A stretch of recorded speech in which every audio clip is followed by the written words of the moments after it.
everyone, welcome back to AI Insights. My name is Fleur Prince, your favorite vivid AI reader and top social media voice here on LinkedIn. And I'm here together with Grania again for our final episode of Season 1, which we are ending with a video podcast, since that's now all hot and trending on Spotify. And we thought, hey, let's try it out. Because that's our thing. We try out all new AI tools. The one we're using now is Riverside, which implements AI to help podcasters become more self-efficient. So that's pretty cool. So we're trying it out with you guys, so stick around. So what are we going to talk about today? So for our final episode, we're going to talk about the current global AI landscape, everything that's going on in it. We're going to talk about also the state of AI now in the Netherlands, because I attended the Nationale AI Debat as a guest. I also want to talk about the state of AI report that came out recently, some industry applications, and we will conclude with some concrete predictions for 2025. So, what is the current global AI landscape looking? So when looking at the global rankings and investments, when we look at the index of 2024, it shows like major investments happening in AI, with countries like the UK and China leading in innovation, and also the US, which is pretty interesting. But what's also caught my eye is that the global AI market is expected to grow significantly, reaching like 2.57 trillion by 2032.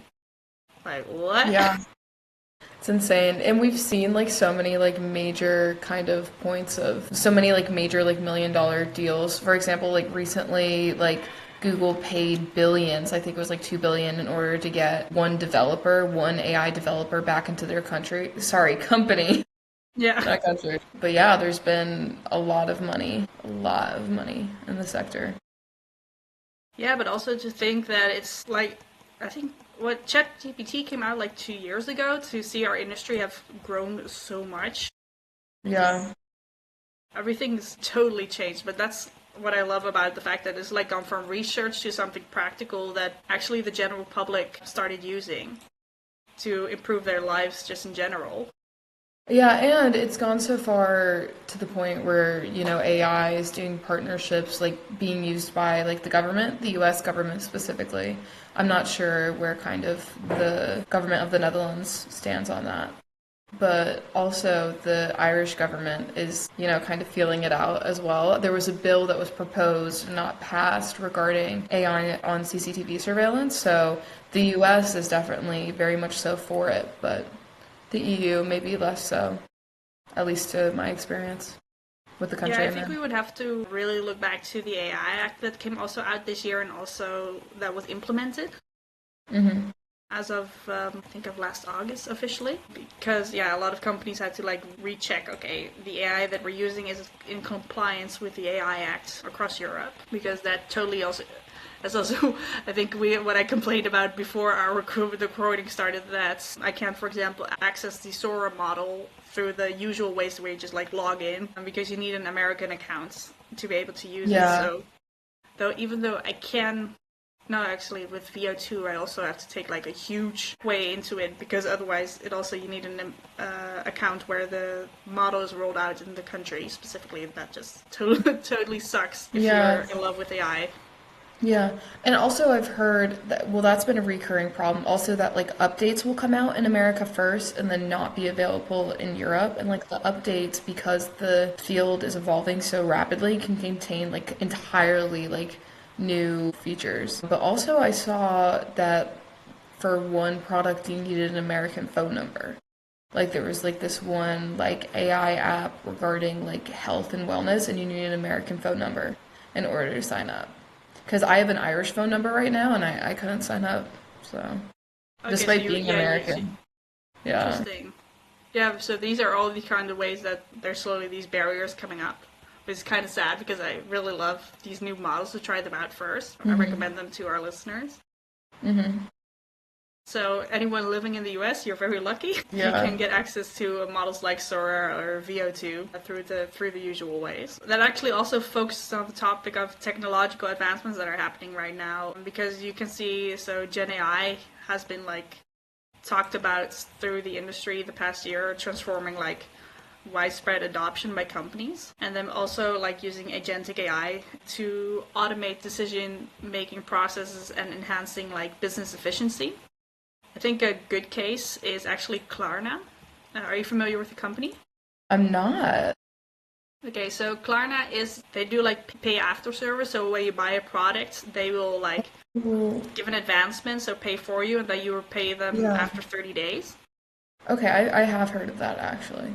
Okay, well, but what they did is actually the past year they have not hired any new people because what they did is they're actually implementing AI to take over a lot of the tasks. So, and actually people are becoming more efficient because of it. So, actually, Klarna also showcased they're not firing anyone, but people are leaving voluntarily to pursue other opportunities. Mm-hmm. But the CEO shows that even he is replaceable. So he recently even made like a video where he gave a report Yeah. on, I think, Q3, but it wasn't him. It was an AI avatar Whoa. that gave the report to the meeting. Yeah, that's insane. I saw recently advertisements in, I think it was California, and it was like higher better or something like that. And then it was like an AI generated face, and it was about like integrating AI into the workforce. And then there was kind of discussions online about how CEOs and like exec teams, despite being paid the most, have the most replaceable jobs because it's not a lot of it regards like people management and HR and sort of things that can be automated sometimes easier. Yeah, exactly. But what I also love about Klarna is that they are showing in the paychecks of the people that are still working there, like, hey, we are using more AI, but you actually see it back in your paycheck. At least that's what they claim. This is also a clavation, so I'm really much saying the news story that people are getting increased pay because of they're using AI in their business model. Yeah, well, it'll definitely be interesting to see in 2025. Like, kind of, we've had all these discussions in 2024 and integration has happened, but I think we'll see kind of a more substantiated and, like structured approach to integration going forward that maybe is, more robust as to include like, differences in paychecks and etc. as people become more and more acclimated to it. Yeah, exactly. I think what we're also going to see, also a little bit spoiler already for 2025, is that we're going to see new jobs pop up because of job replacement. Definitely. So other jobs will disappear. It's the same as what happens in the 1800s with the Industrial Revolution, or 1900s, by the way. You're going to see other jobs pop up which have not been thought of before, which might, I guess, get some used to. Yeah. Well, I mean, even our jobs, like marketing at Fledger wouldn't exist if not for AI. Like, even our kind of jobs are shaped around the AI market and wouldn't exist prior to the AI market, really. So Yeah, it's true for me evidence that as there's, well when it comes to community management. That's also not a job I would have thought of like 5 years ago when I graduated. Wait, was it 5 years ago? Yeah, it was 5 years ago. That I graduated. I would never expected that I would be doing community management now to bring people together to network. So because that's the human aspect I can bring into the business. yeah, no, lots of new positions. I also see a lot of like online discussions and like even just like because I'm in university, like I hear jokes that coding is irrelevant now. So coding was like one of the most popular majors to choose. Like when I was in high school, there was kind of like this sentiment of like if you're doing coding, like you're set for life. Like it's one of the best, like most secure degrees you can choose. It's hard, but it's worth it.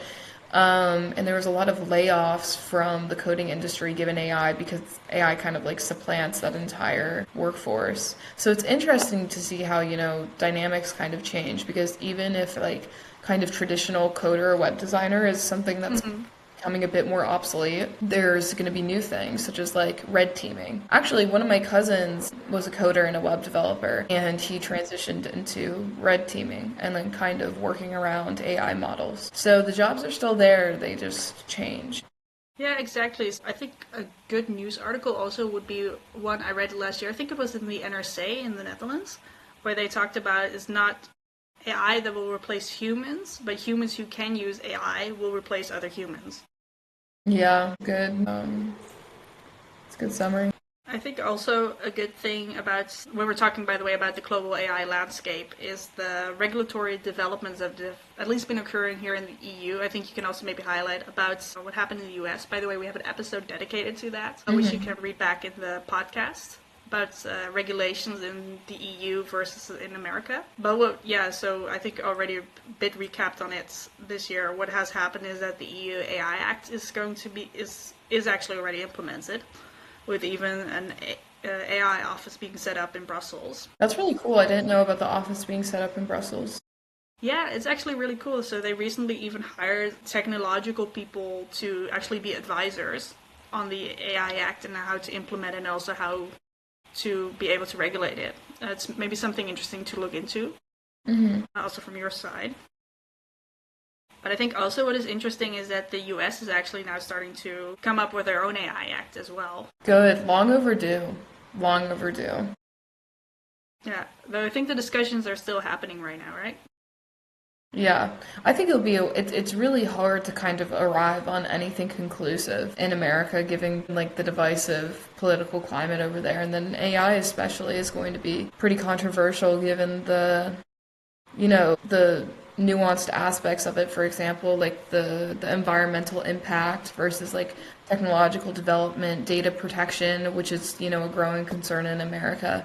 It wasn't really previously, honestly. Like data protection has always been pretty, strongly considered in Europe, I would say, but in America only recently is becoming more of, a discussed subject. But regardless, I think it's going to be a very contentious issue and one that would probably take the entire span of 2025 to produce the legislation. But hopefully I'll be proven wrong. Yeah, I mean, it took Europe two years to come up with the AI Act, like to finalize everything. Also, and to get it through the parliament for every country to agree to also implement it, because that's also another thing. Yeah, and they did a really good job. See. Yeah, maybe, and the good thing for the US is they can already look at the EU AI Act and see what works and what doesn't work, so that also helps. Yeah, that's true. I wonder what the US will have with regards to data portability and kind of the more international aspects. Trump actually, so there was, kind of discussion of a TikTok ban recently. This isn't AI as much as it is kind of like social networks and just the internet more broadly. But there were discussions of a TikTok ban, but I saw a news article today that Trump met with the TikTok CEO, but I'm going to verify. So yeah, Trump meets with TikTok CEO at Mar-a-Lago. So, kind of, there's a lot of back and forth and developments. Yeah. So it'll There are be a lot of really interesting. conversations going on about maybe keeping it out. Yeah, I think the discussion was actually primarily that TikTok had to sell their American, how do you call it, like daughter company. That's like how they're able to run TikTok in the US. I think that was the whole discussion about it. Because if they didn't sell it, then TikTok would be banned. There you go. But if TikTok is able to be on American servers, I think that would also solve a huge problem. I think that's the most issue, that they don't want it to go to a foreign country. Yeah, it's true, and it kind of reflects that, more protectionist kind of, idea. Yeah, you come in back to America. protecting user data.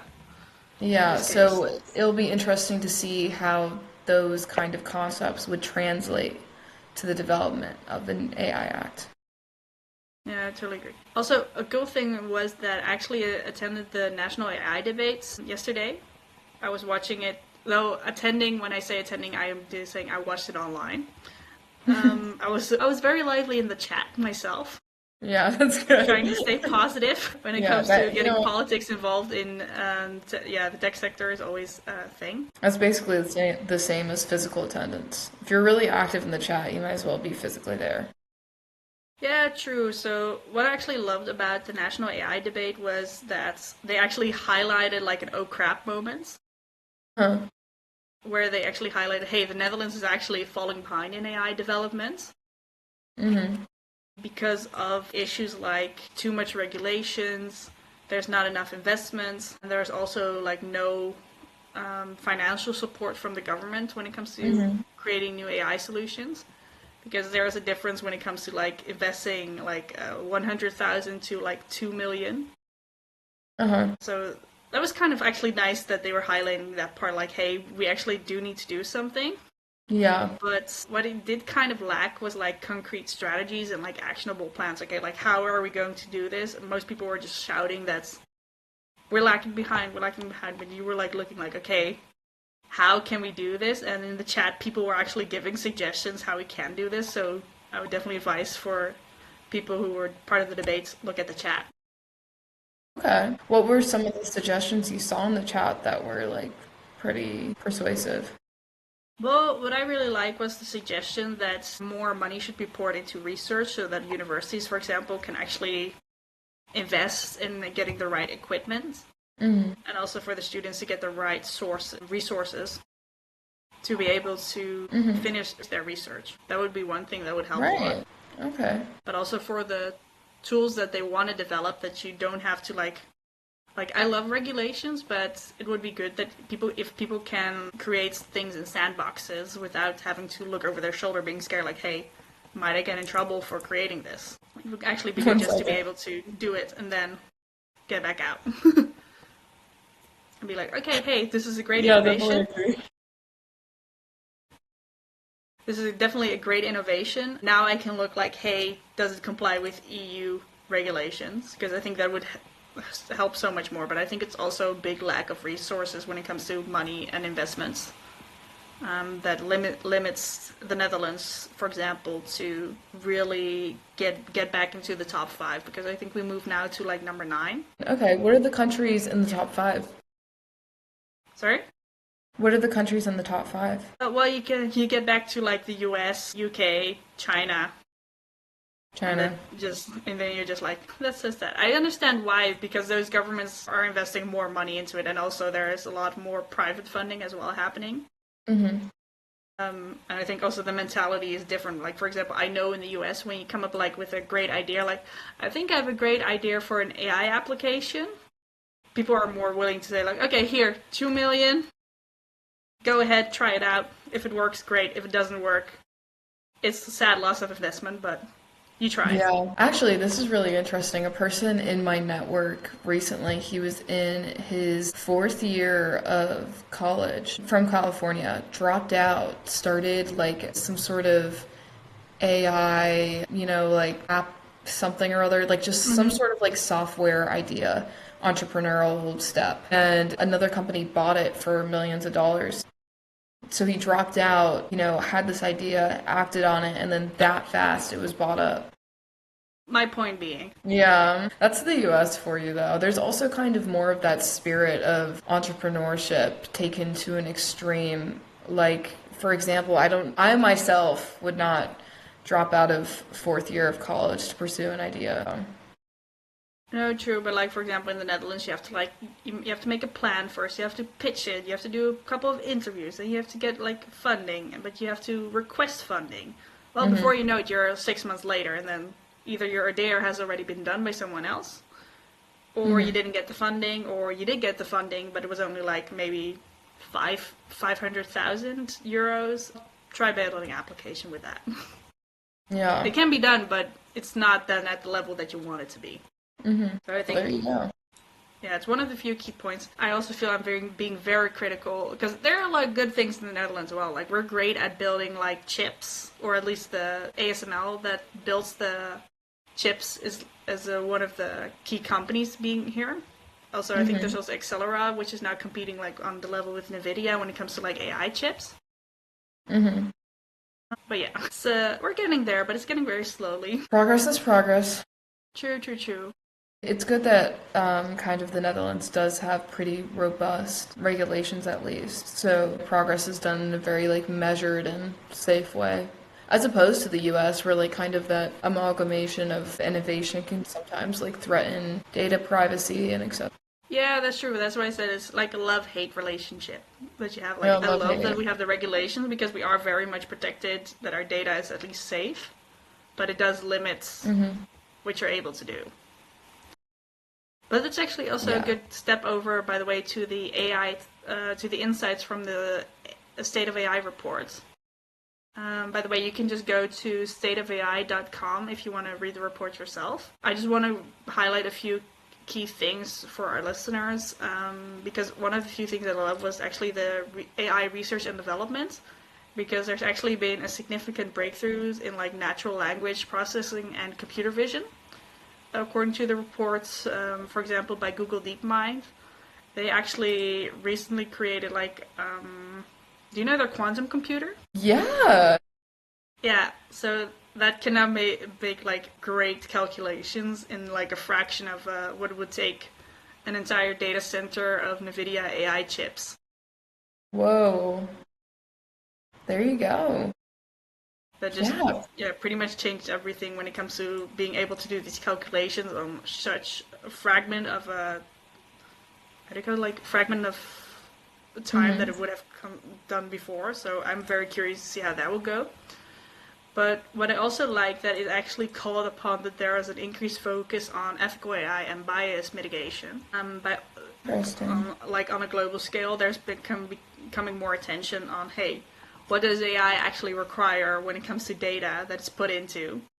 Hmm. Is it actually ethically being used? And also, how are people taking the bias out of the models so it doesn't, for example, flag wrong reports, or that it does flag something that's not right based on either gender, race, sexuality. Yeah.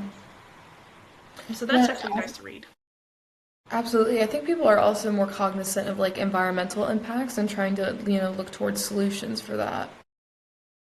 Yeah, actually, that was also mentioned in the reports. Now that you tell me about it, that indeed, like, what's the impact of AI? Because, well, we all know we love AI, but the thing is also it costs a lot of computer power. And we explored in our previous podcast how, human labor is involved, sometimes, unethical human labor. So looking into bias is, kind of a powerful and multi-dimensional kind of thing when it comes to AI and its progression. Yeah, exactly. And that's, by the way, also a great episode to listen back to. I feel Yeah. like I'm also promoting our episodes for people like to re-listen if they want to know more about it. Hmm.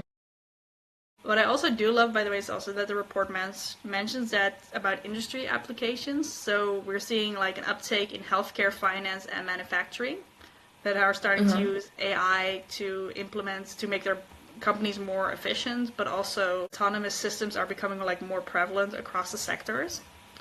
So also when I'm talking about autonomous systems, I mean like things being automized. Instead of like going through a whole marketing sector, you can now just ask an AI to do your marketing, for example. Or I think also, for example, for I read a few articles where healthcare companies are using AI to check like, hey, to when people like put in a claim, how is it valid? Is it not valid? Yeah, and that kind of goes back to the bias discussion. Linking again back to our previous kind of podcast, we discussed how a healthcare CEO, no longer with us, as was a major topic of US news for the past 2 weeks, implemented an AI program that denied 90% of claims. So, it kind of exploring bias and making sure that AI implementations are done in a, ethical way is going to be, I think, a topic of huge discussion. Yeah, definitely. But surprisingly, Netherlands is actually in the top on the global index when it comes to responsible AI. Really? Yeah, we are. Amazing. Stop it. Exactly. That's why I said it's a love-hate relationship between innovation and Uh-huh. regulation. That's crazy. Wow, because I literally said, within that discussion about how the standards kind of promote ethics. I didn't know that it was number one though. That's a strong title. That's something Yeah, to definitely. be So I proud think of. we should definitely go for like keeping that title because at least there we're in the top five. Hmm. Yeah, there you go. But what I also, by the way, since our time is slowly running out, I do want to highlight though our concrete predictions for 2025 because I think that Hmm. is an important thing to highlight also for our listeners as this is our last episode for this season. So yeah, we have a few of them mentioned here. So I think one thing that we're going to see in 2025, like for example what I discussed with Klarna, how they're automizing their customer care. There are people also in the company itself when it comes to like business development, production. You will see an uptake in AI powered agents. So we're really talking about AI agents that will become like integral both work and home, handling tasks with greater autonomy. We've already seen Claude can do this. Google also recently released a model which you can actually try in Google Studio if you have an American account. That will pretty much like simplify life by managing like repetitive tasks and enhancing also productivity in organizations, according to the State of AI report. Yeah. Also, what we're going to see is more advanced AI models. Like I said earlier, Claude is, for example, a good example, and the models from Google like Gemini. ChatGPT actually has a new few functions. You can even now like turn it into like a Google Drive version with like your chats being like in maps. Whoa, I didn't know that. Yeah, things are progressing so fast. It's genuinely like hard to keep track. Yeah, that's really good that we're doing this podcast, so then people know things they need to try out during Christmas break. True. But I guess what you also will see is indeed that AI models will become like more capable with improved reasoning and memory. But we will also see these applications showing slowly in science, law, and medicine, which will allow for like more complex problem solving. Hmm. I don't know. Do you have like an example what like for in law the AI tools that you're using right now to help you improve? Yes, the company I work for, Fudger. Nice. No, literally though. Fledger, I think I've talked about this before, but co-counsel absolutely dominates the American market. Like co-counsel is kind of an inherency to the legal world now, so law is like almost inescapably intertwined with, or rather integrated with AI. There's a few other European solutions. For example, Harvey, there's different solutions that are automating specific parts of AI, for example, like contract drafting. Yeah, it's worth a whole podcast, AI and law, but Idea for next season. yeah. Yeah, and I think also, we discussed this a few times coming back also in the current state of AI that we're going to see like more ethical and transparent AI showing up. So we're really talking here about like a strong focus on developing ethical AI frameworks with like business required to adhere to transparent governance protocols, like with the EU AI Act. But we're also, I think also you're going to see this a lot of your business as well, regular audits and risk mitigation strategies. Yeah, definitely. No, hugely. Risk, yeah, the risk will be a major theme, I think.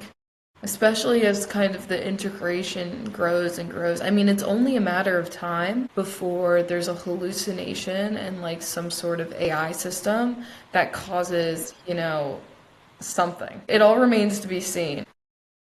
Yeah, so that's why I'm curious. So that's why I said we should definitely do a podcast about this in 2025 about okay how is it looking now because then we can also I think tell a bit more. Um, I think I have three more points left. One is also going to be AI and climate action. Yeah, so we already talked about how AI has an impact on the climate.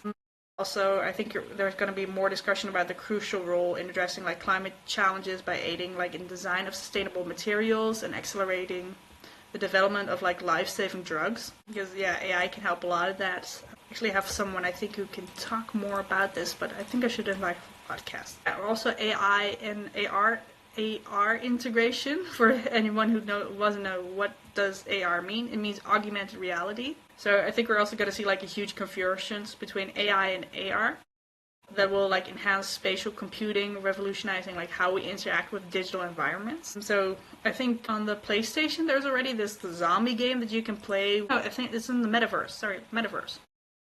Where you just put on your goggles and then it turns your entire room or house into a video game. But like you Whoa, can still see your house, but at the same time you have to like kill zombies, for example. that's crazy. And Apple came out with something, Apple Vision Pro, that's also augmented reality. It is. I'm gonna look into that because I really want to. Because I also saw that with if you have like the Apple VR glasses, you can do like a Marvel adventure. But I don't. Whoa. Yeah, I really want to try it, but I need to get my hands on an Apple VR headset. But I think they were going to stop production of it because no one was buying it. No way. Yeah, no, nobody in my life purchased it. I don't think the market is necessarily ready for that yet. No, and I think 3,000 euros for or $3,000 for a headset compared to like the one from Meta, which is like 500. Yeah, it's a bit Like much. regular consumers will be like, Yeah, I know. They're not gonna be like, oh, thank God, I can get the 3,000 dollar thing to put over my eyes and, look at YouTube videos with. They're gonna look at YouTube videos on their, No, and I laptop. think if you're like a millionaire or a billionaire, like if you don't need VR glasses to go go pretend to be in like Ibiza, you can just fly to Ibiza. Seriously. True. Yeah, why do the fake thing if you can do the real thing? Yeah, exactly. So there you go. Unfortunate for Apple. Yeah, I didn't think they took that into account. But also, by the way, this is my last point going to be for a prediction is that we're going to see an increase in AI literacy and accountability. Hmm. So we're really talking here about like increasing AI literacy across sectors that will be essential, ensuring the diverse perspective that contributes to ethical AI Hmm. developments. So actually, people being held accountable for okay, hey, great that you made this AI. What is it for? Where is my data going? Yeah. How is this going to help me in my daily life? I think that's one of Yeah. my last predictions for this 2025.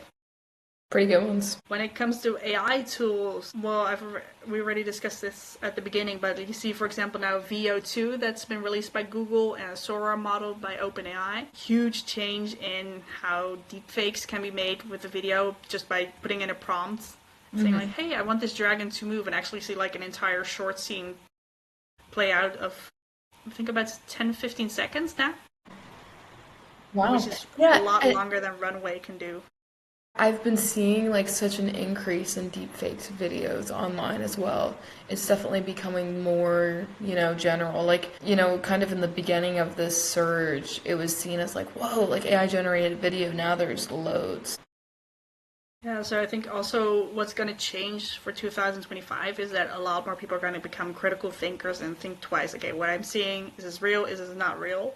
And actually Yeah, look up the source. Hey, where is this video coming from? definitely. Like a rise in internet skepticism is what I would say.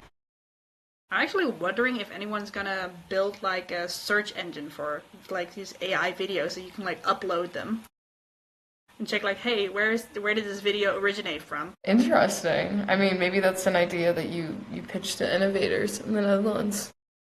Yeah, definitely. Because I think, to be honest, I think it would be a great idea if you could be able to how do you say, like find the original source of video by actually getting the actual link. I know Perplexity is able to do it when you like put in a URL or an image, kind of. But it would be cool for like these kind of videos so you can double check, hey, where did it come from? Yeah, So for sure. anyone listening, I gave you a free idea, free business idea. Use it. Or contact me if you want my insights. I am always up for good ideas. Like, you gotta read out like your LinkedIn tag Yeah. so they know where to find you. What do you, by the way, think of 2025 when it comes to AI? Predictions you think? 25. In terms of like, the engineering and like actual products themselves, I don't have the slightest idea. And I think that's a testimony to how far that we were able to come in 1 year that I have absolutely no idea like how far we'll be able to go in 2025. Like if you asked me in the beginning of 2024 about, like AI generated music, of deep fake videos, like all these different, for example, we discussed this once, a new genre of entertainment with the presidents of the United States, former presidents of the United States, like all getting In the together, Office episode. and AI generated voices, gaming, and AI generated video content as well. I would have never said that that'd be possible. I would have never thought of that. So I think it just remains to be seen. I don't have predictions. I have suspicions and optimism. That's what I have. I love your suspicions and optimism. Yeah, that's all I'm willing to offer at this moment in time. This does also mean, though, that we are going to conclude season one of AI Insights. It's been a blast. I started the podcast back in September with the idea, like, hey, because my WhatsApp was getting very full, I just wanted to share AI knowledge, and it's grown into an entire podcast. Yeah, I invited you, Grania, onto it first as a guest, and then, sorry, I know, I just have woo celebrating. woo, oh woo, sorry. I thought you meant like boo. I was like, oh no. Yeah, no, but I invited you originally as the idea to have like guests on the show, and then it turned into like, hey, I actually really liked us doing the podcast together. Let's be co-hosts on this.